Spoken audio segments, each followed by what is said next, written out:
अस्सलाम वालेकुम दोस्तों, सौ सीरियल दौला वजाईंदा नई एपिसोड में छा थींदो ऐं छा थियण वारो आहे इन जी तफ़सीलात ॼाणण लाइ जेकॾहिं अव्हीं असांजे चैनल ते नवां आहियो त महिरबानी करे असांजे चैनल खे सब्सक्राइब करे छॾींदा जीअं हर ईंदड़ नई ख़बर जल्द खां जल्द तव्हां ॿाहिरनि ताईं मुहैया थी सघे। दोस्तों हाणे हलूं था ड्रामे जी तफ़सीलात जी तरफ़।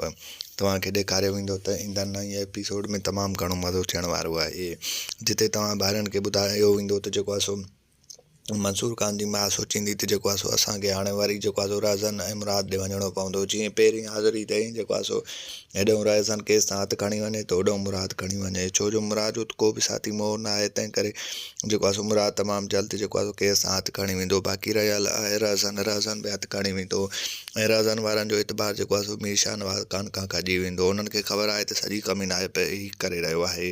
ऐं तव्हांखे ॿुधाईंदा हलूं त मिठल ईंदा नई एपिसोड में जेको आहे सो जुमे खे वठी ईंदो ऐं उन खां पोइ पंहिंजे भाउ खे छॾाए वेंदो।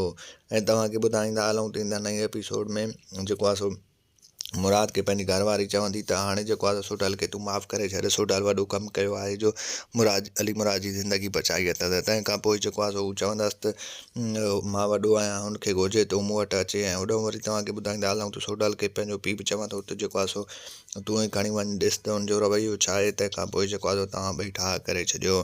ऐं होॾो वरी तव्हांखे ॿुधाईंदा हलूं त मीर जाफ़र ख़ान जेको आहे ईंदड़ नई एपिसोड में नई चाल हलण जी कोशिशि कंदो, बहरहाल हुनखे ख़बर न आहे त राज़न वारनि खे हाणे मूं में शक थी पियो आहे। जीअं दोस्तों तव्हांखे ॿुधाईंदा हलूं त राज़न वारा तमामु जल्द इंजा दुश्मन थी वेंदा। अव्हांखे मुंहिंजो रिपोर्ट कीअं लॻो कमेंट में पंहिंजो राय ॾींदा। वठंदासीं इजाज़त, मिलंदासीं नए वीडियो में, तेसिताईं रखंदा पंहिंजो ख़्यालु, ॾींदा इजाज़त। अल्लाह हाफ़िज़।